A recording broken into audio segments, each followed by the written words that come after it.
Money. One way of school. Training, I do it now. Morning, sir. Honey, easy. Good morning. This is Laing at his best in May this year, winning the European title.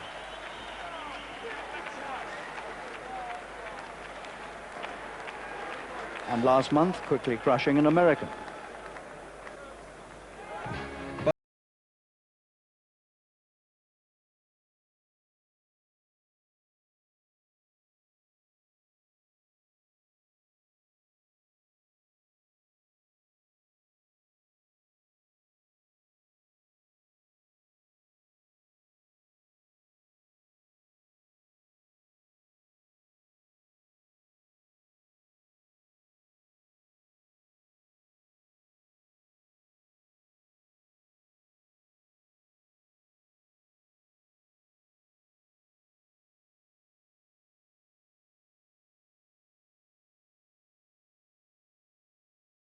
Traffic jams help stimulate conversation. Oh.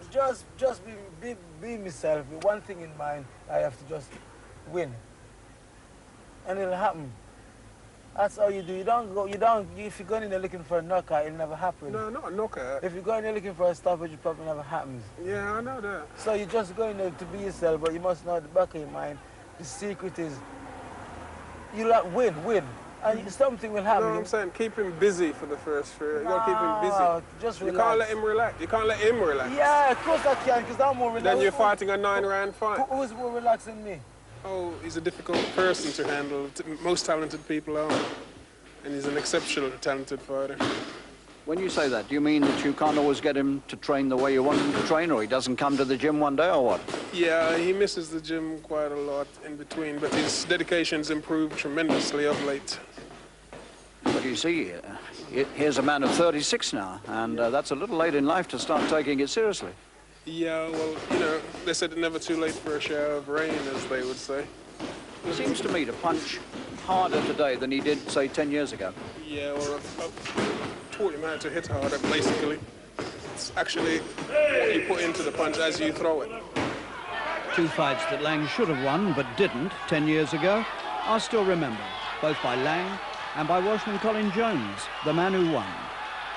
Yes, although Kirkland was working well, you know, obviously looking at it on the camera, he was well ahead on points. But a lot of the punches that he were throwing were high up in the gloves. I used to be tucked up in a good defence. And basically, I've always been a fighter with great patience. You see, you're still in the 9th round, Kirk. You're still doing very well. Yeah, you're still pinching the points. But suddenly came this extraordinary punch from Colin. And it was a shock of it, a shock. You see, one of the most astonishing things about it all is that you both came together a year later, almost exactly a year later. Did you think that it was going to all be the same again at this point? No, impossible. I thought there's no way this man can beat me again, you know? There it was. Oh, yeah, that was the shock on my face. I mean... He's done it again. Laing's flashy, hands-down style can get him into trouble. It can also get him out of trouble. But it's been good enough to see him through more than 20 years of boxing. I've tried hands up, and then I used to be off balance. And then I tried hands, and I could flash them off quick and more control myself. And then, but it was difficult when I turned a professional with Terry Lawless. He used to try and tie my hand up. You tied your hand up? Yeah, in front of the mirrors. He used to tie my right hand up and get me, you know, usually. Well, I couldn't, Didn't make any difference, did it? Because you never fought like that. No. Arguably, his greatest moment came in 1982. He outpointed Roberto Duran in America.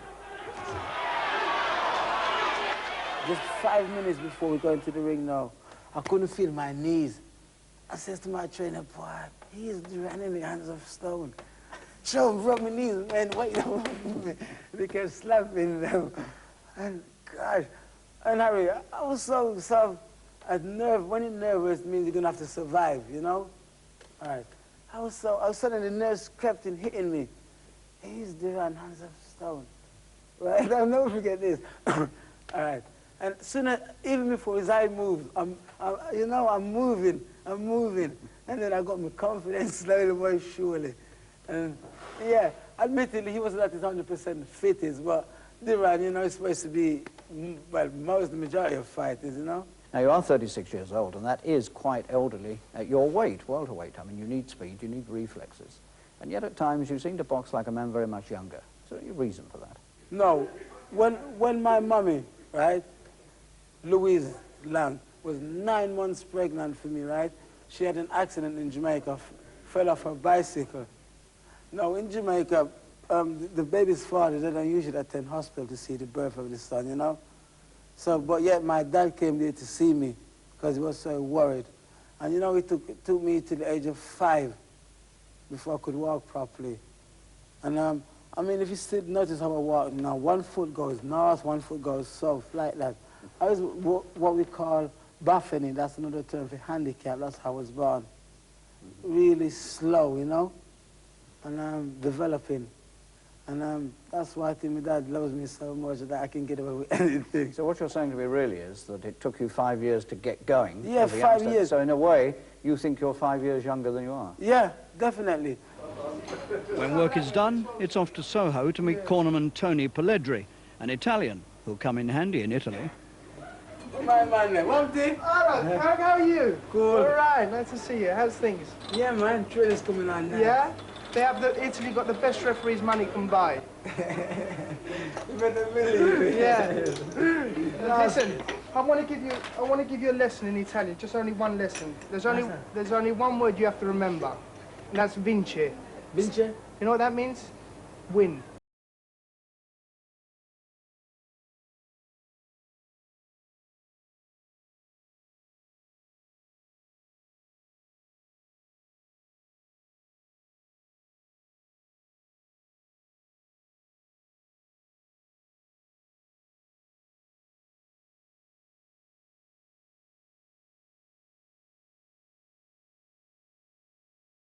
Jamaican diet of cow's foot. In case you wondering what I'm eating, right? This is, we call this the cow foot. Never mind the sirloin steak, the rump steak, or the steak. This is the strongest part on the cow, right?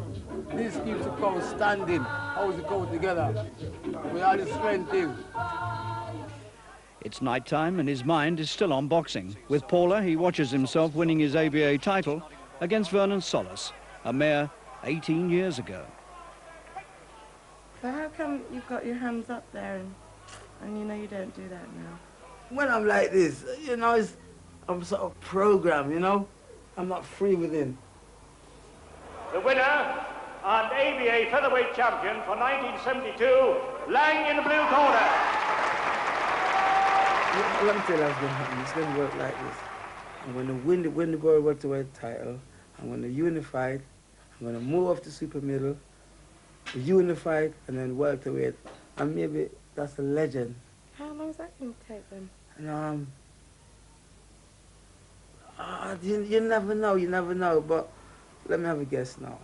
I would say 18 months, within 18 months. No one is saying he won't do it either. Harry Carpenter and Barry Davis, our reporters there. The first step in This championship scheduled as all European title fights are for 12 rounds, but Lang's trainer, Joe Ryan, has been telling me here in Campione that he feels it could be a lot quicker than that. He fancies his man to win inside 5 rounds. Well, we all know what Kirkland Laing can be like. He can be brilliant one night, and he can be disastrous the next. The Italian stalking Laing in these opening seconds. Oliva's got a reputation for being a jab and run merchant, and the Laing camp have always felt that they're going to have to go looking for him, although the Italian has actually come out aggressively.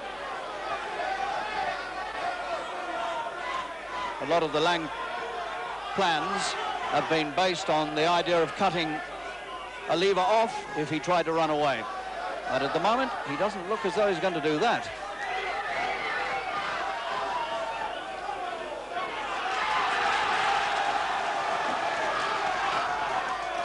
And Oliva quick to cover up and to get himself out of the corner. And the Spanish referee, Senor Vasquez, I think perhaps foreseeing some difficulties with this fight, already having a word with the two men, just trying to keep it tidy. The referee giving considerable height of weight to these two.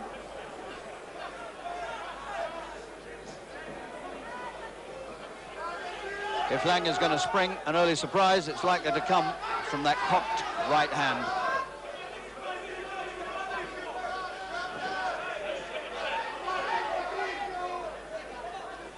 Laing came out here on Monday, mislaid his luggage at Milan airport, including the European Championship belt. Somebody forgot to pick it up off the conveyor, and it was rescued yesterday, luggage and belt. There was an objection at the rules meeting this morning to Laing's hairstyle. The Italians objected to it. Mickey Duff, the manager of Laing, was quick to point out that he boxed here in Italy less than 2 years ago, and nobody made a complaint then, and he had exactly the same hairstyle then. So that was dismissed. But he has been told to keep it well tied back.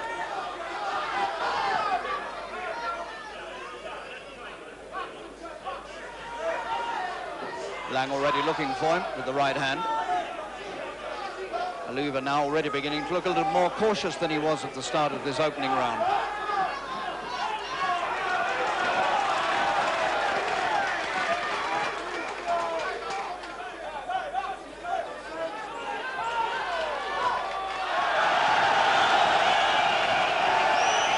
Laing chopping down on the back of the Italian's head, and he's getting a stern warning about that. Mickey Duff is up on the ring apron protesting about the ref's attitude, and we've got the makings of a fight here between the referee and Mickey Duff, the manager of Laing.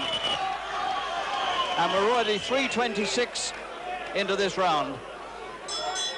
3:30 that lasted. So already bad feeling here between the British camp and the Spanish referee. And Laing getting a very, very quick ticking off from the referee there for chopping punches down. And Mickey Duff is going across to the officials sitting outside the ring and making his protest at this moment. That was a right hand for Oliva, but well out of distance with it. And there comes the punch, chopped down. That's the rabbit punch, chopped down on the back of Oliva's neck.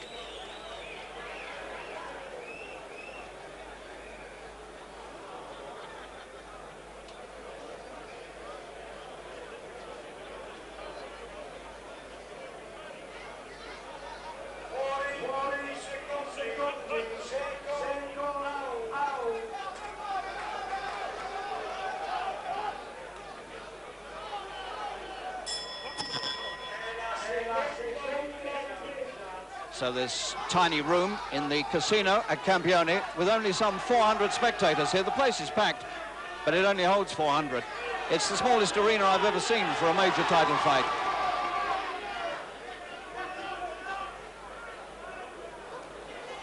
Well, I don't know whether Laing's been disturbed by that row in the opening round. He had a little bit of worry today at the weigh-in when he was slightly overweight. But that was cured when he took his underpants off. The ladies in the room having been dismissed. And now in the second round, the champion Laing looking as though he wants to be aggressive, and Oliva doing his share of holding.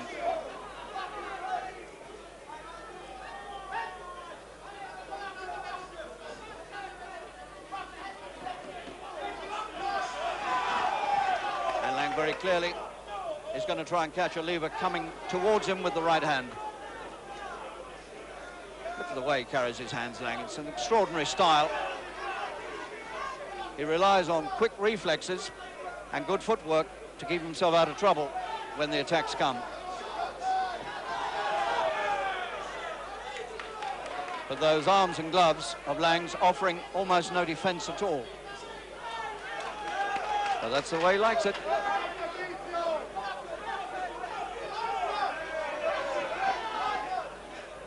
the Italian, a man who's lost only one professional fight out of 52, and that was when he lost his world light welterweight title. Now in his comeback, he's moved up one weight into the 10 stone 7 division. And Oliva getting his share of blame there for the holding.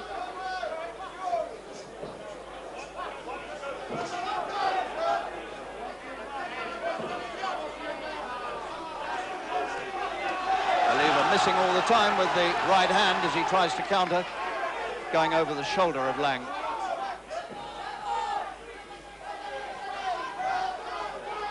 Interesting contrast between the two styles. Oliva perfectly orthodox, hands held high, and Laing with the arms draped down around his thighs.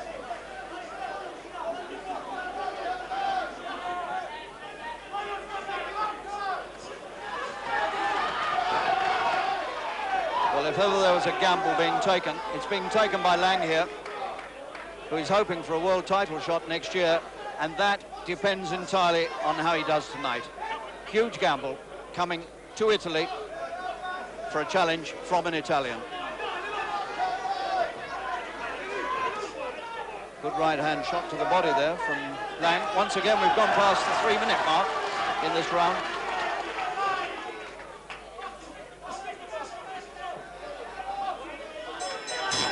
.313.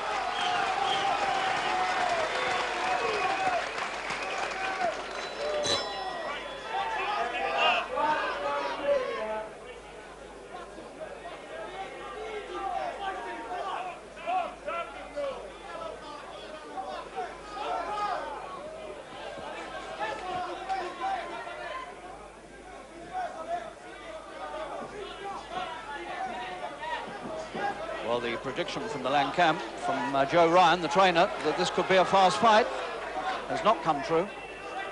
Here we are on the 4th, and no great dramas so far. And Laing not quite catching Oliva as Oliva comes to him. Again, Laing gets a caution. That's a good right hand from Oliva.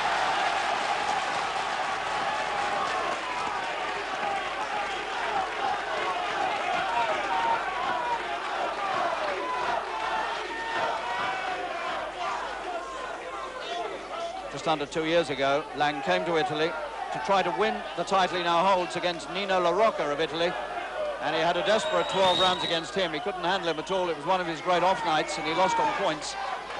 And it'll be a pity if this degenerates into something similar. Lang's beginning to look very disillusioned with Oliva's smothering tactics, and this diminutive referee, Senor Vasquez of Spain, is really going to have to take a firm hand on this, or it could turn into a shambles.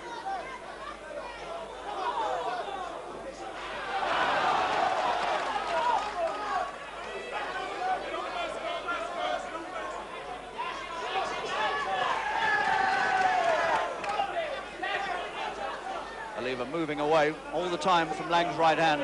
He knows what to expect from there.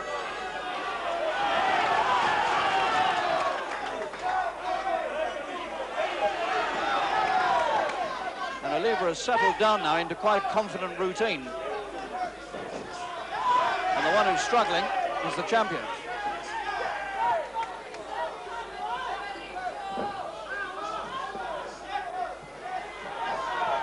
Oliva's ducking and diving, making Laing miss.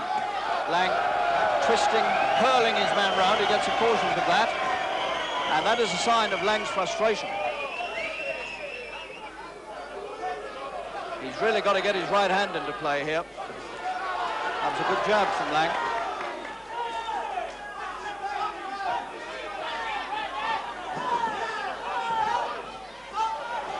Laing is getting very, very frustrated and upset indeed at Oliva's holding tactics. And he needs to keep cool. Again, the punch down on the back of the neck from Laing. Oliva told not to duck into it, and Laing told not to do it. Again, we're past the 3-minute mark. Every round so far has been beyond 3 minutes. 3:15.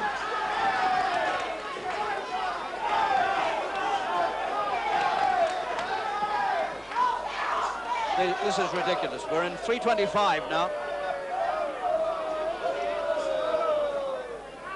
And still the round continues.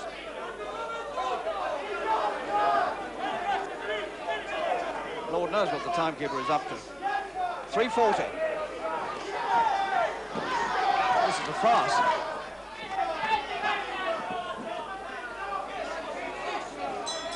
.350 that bell came at. 50 seconds over. Round 6. I make it already in overtime, as it were, on these previous 5 rounds, that they've already fought more than 2 minutes, more than they should have done.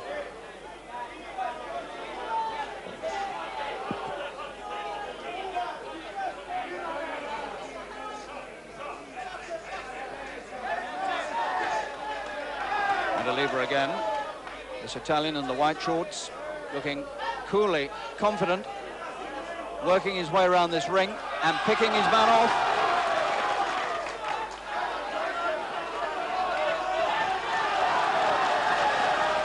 And unless Laing finds some hard punches, very soon his title might be on the way back to Italy.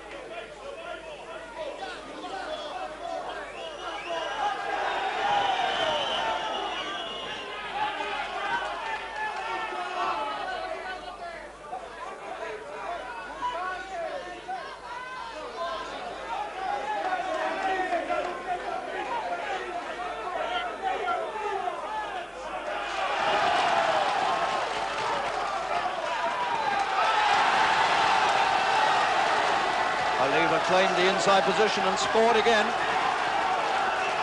Rapid, straight punching, and it's paying off against his wide-open style.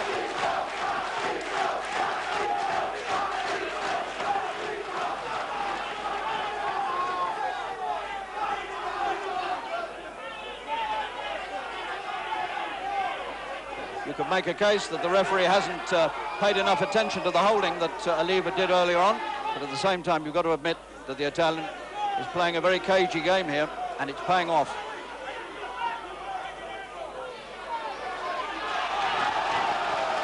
He's punching shorter than Laing, and Lang's got a cut by the left eye to add to all his other problems.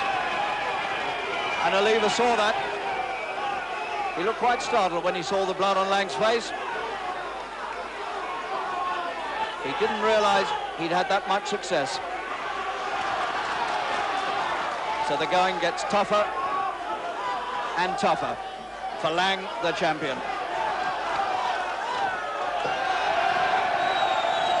And again, Laing shows his desperation as he hurls the man away from him and picks up yet another warning.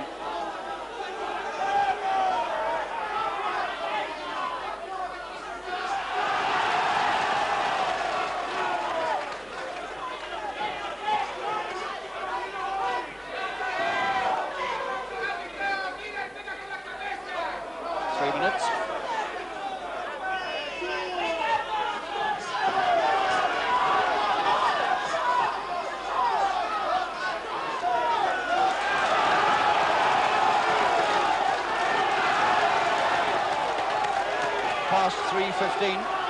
There's the bell at 3:19. And Laing is cut by the left eye. Not a familiar sight. Don't see Laing cut. But Oliva has done it to him. Real arguments about the timekeeping, some problems for Kirkland Laing. We'll take you on to round 10, and they still haven't got that timekeeping right.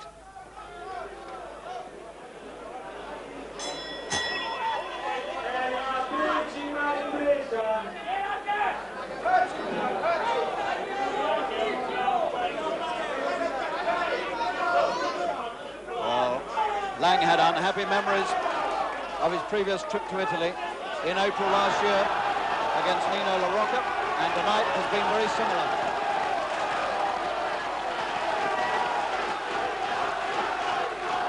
He was full of confidence at the weigh-in this morning, but most of that now, I'm afraid, has evaporated.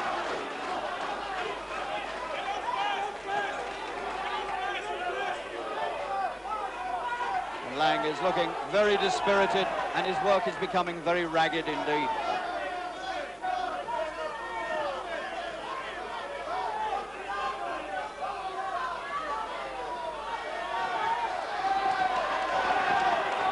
The heads rubbing together, and a sign of that is a mark underneath Oliva's left eye. Nothing serious. And again, the Italian's right hand chops over the top, and there's a trickle of blood again from Laing's eye.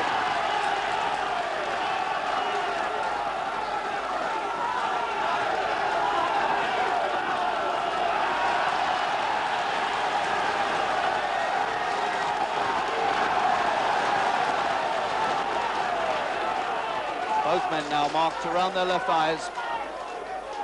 And there's quite a bad blood bruise coming up underneath Oliva's left eye now. It was only a faint mark a minute ago, and now it's like a crescent moon.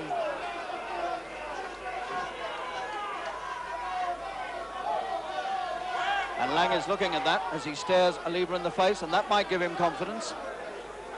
It's the first sign of damage he's put on the Italian's face. I'm pretty sure it's come about through the rubbing of heads.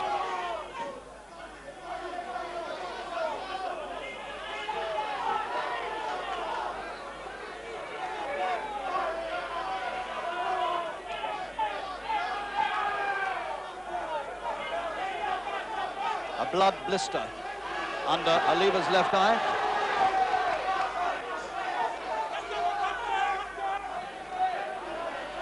Laing using his left elbow in the clinches, getting away with it. Caution.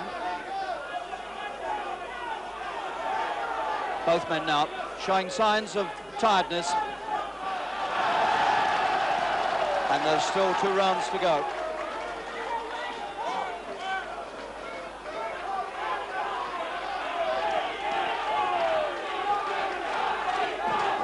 Time yet again for the 10th successive round.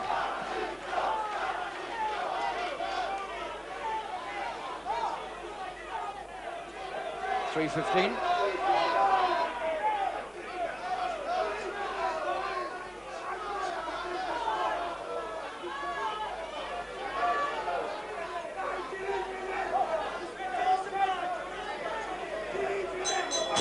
.331.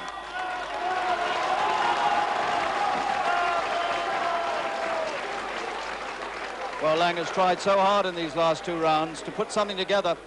It hasn't worked. The eye started to bleed again. There is a mark under Oliva's left eye. They're coping with that in the corner now.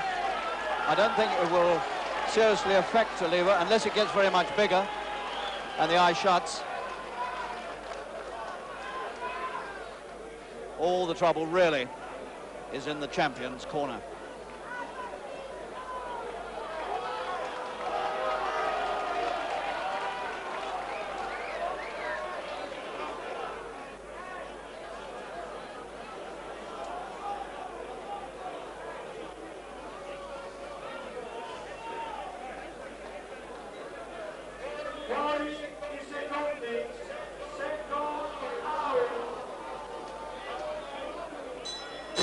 Just 2 rounds left.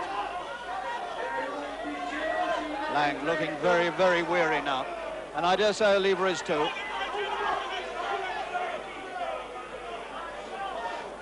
It's been a battle of concentration here for Oliva. He's defied Laing to really do anything significant. And one has to say it's a masterly performance by this former European and world champion. After a long layoff, a retirement from the ring, and now comes back, and in only his 4th comeback fight is putting together a very, very shrewd fight indeed against a dangerous man. And Laing is certainly that. But he's had, I think, the danger drawn from him. He needs a near miracle now to save this.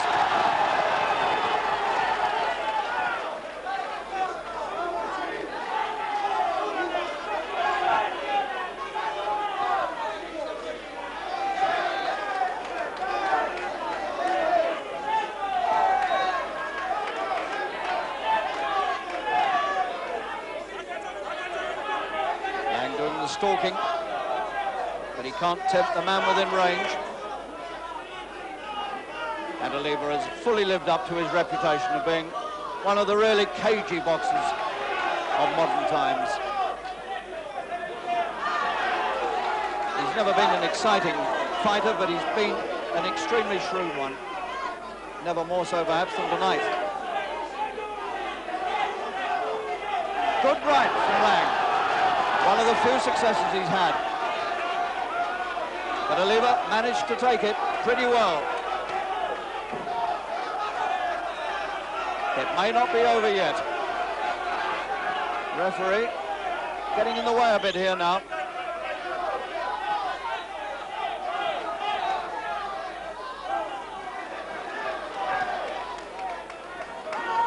And definite signs of tiredness in Oliva now, as well as Laing. And these are going to be a desperate few minutes for both men.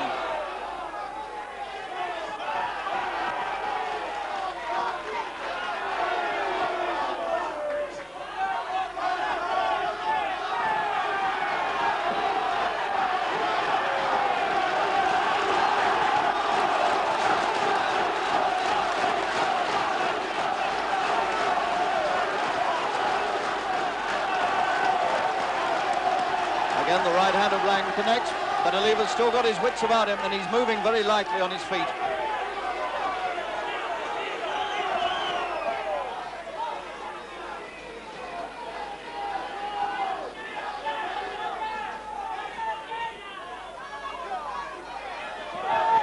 You could really run a sweepstake on how long these rounds are going to last.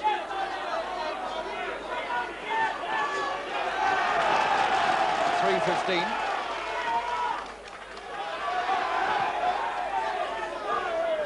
Well, I don't know who's running that clock, but my watch says 3:25 now.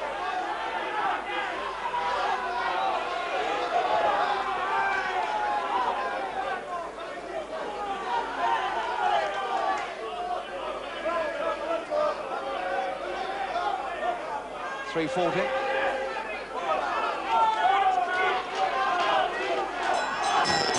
.3:45. That's the longest yet. One round left, and this Italian crowd here in Campione sensing a great victory by their man. And one has to say that although there have been many grounds for complaint from the British camp, you can't take it away from the Italian. He really has fought a very canny fight indeed. And he's still scoring points in that 11th round.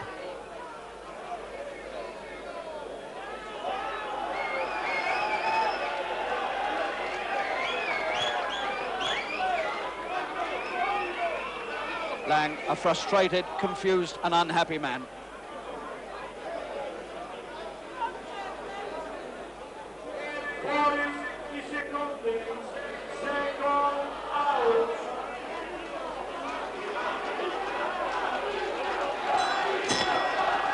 The final round. And Oliva holds both gloves out, and Laing makes a half-hearted attempt with one glove to touch.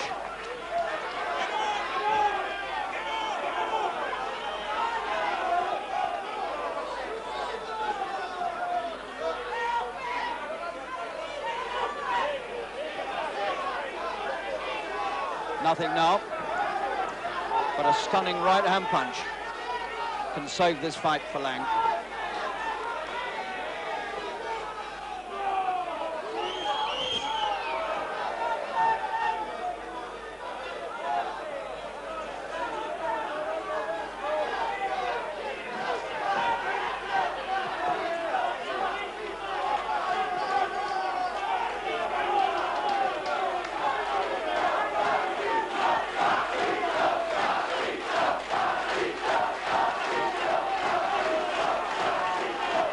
Italians are already beginning to celebrate victory.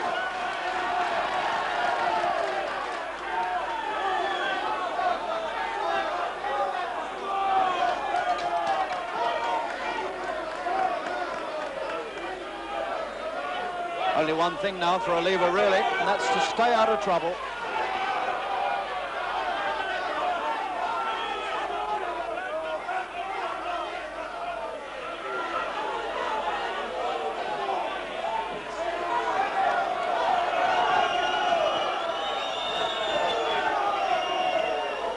Well, the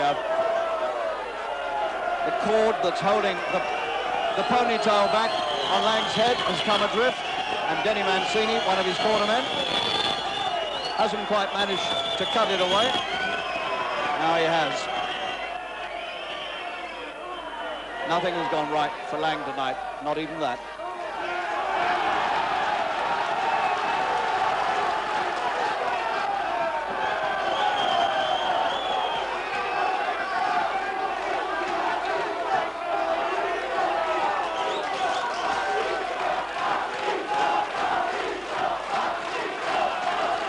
In these moments when Lang is trying so hard to nail his man, Oliva is doing the better scoring.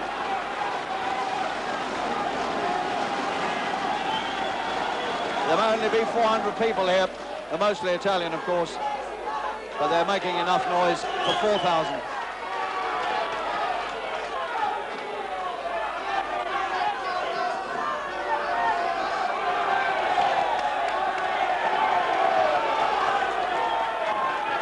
Coming up, if that means anything.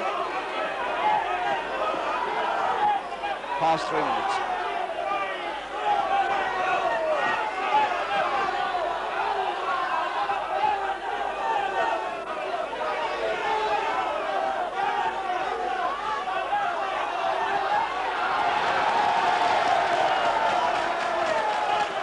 .320.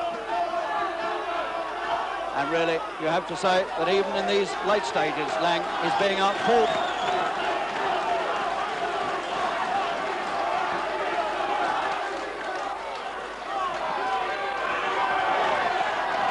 .340.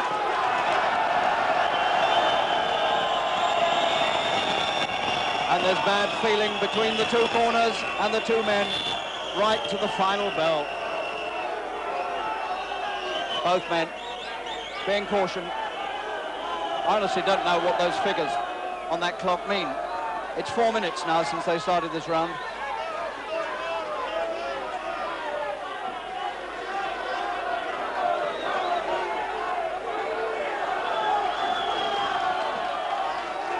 This is quite unbelievable. 4¼ minutes they've been going.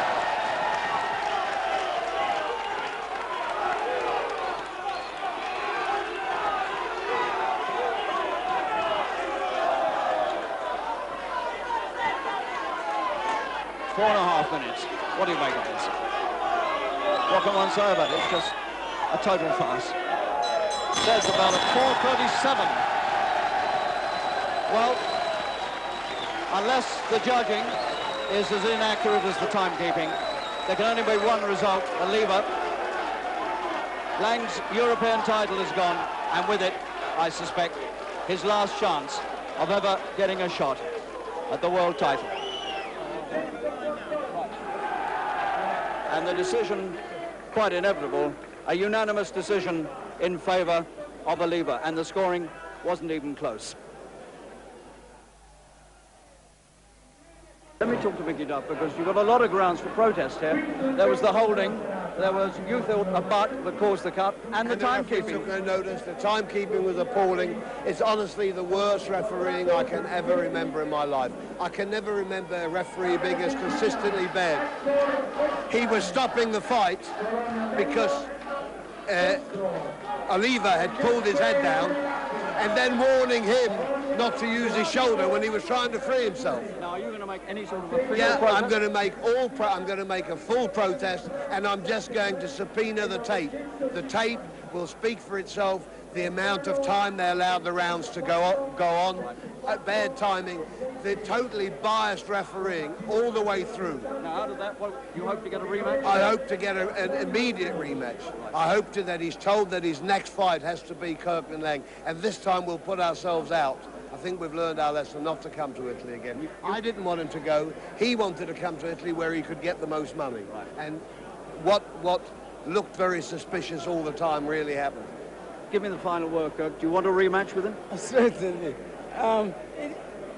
He was very clever in his own way, but I'm not going to beat him. He has to stand and fight. This is okay when you're survival, you know, just running and sticking the jab out and so on. I want a contest next time, a proper one on neutral grounds, you know.